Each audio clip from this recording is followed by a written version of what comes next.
things up again.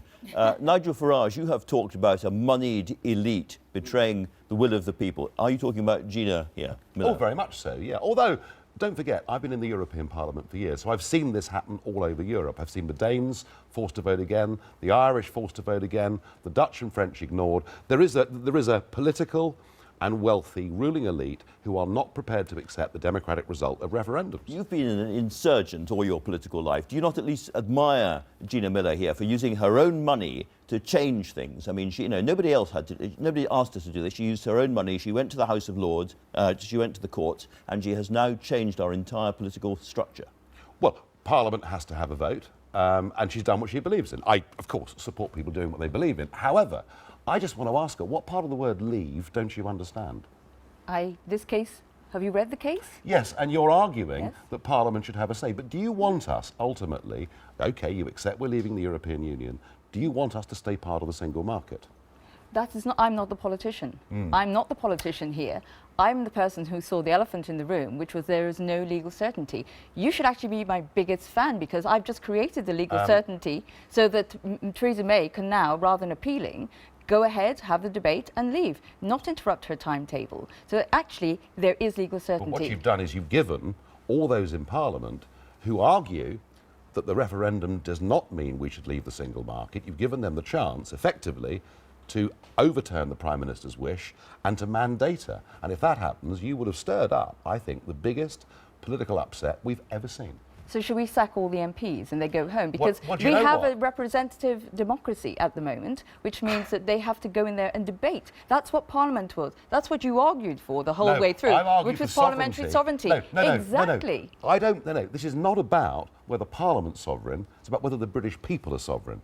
That's the real argument here. We are not here. a direct and for you as a pro-EU supporter, to talk about parliamentary sovereignty in Britain is a bit rich, isn't it, really?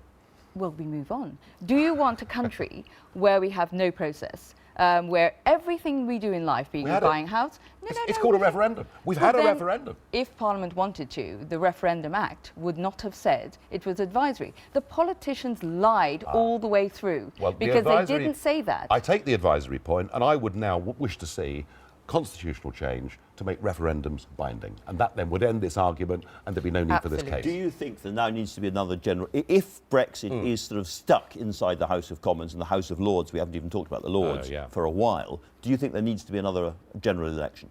Yes, I think that if Parliament was to effectively try and mandate the Prime Minister to try and keep us inside the single market, I don't think Theresa May would have any choice but to go to the country for a spring general election, and she could do so on a very clear ticket, win a big majority. The House of Lords problem, there are 104 Liberal Democrat life peers who appear to be pledged to delaying the process as much as possible. And some Conservative peers as well. I mean, this could be the end of the House of Lords. Yeah.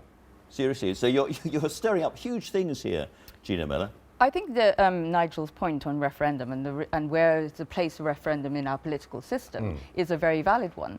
But that's not where we exist now. It's about the rule of law where we are now. That is a very valid point about the whole political system being looked at, because it all needs changing, and that's the hatred that's really there. And that's the hatred I completely understand in the people, is that nobody trusts the politicians because the majority of the ones who are the main decision makers lie. But we always used to trust the judges, and apparently we don't trust the judges now either. I think that is unforgivable, because they are not, I'm a nobody. They are the biggest brains in this country. They are what make us great.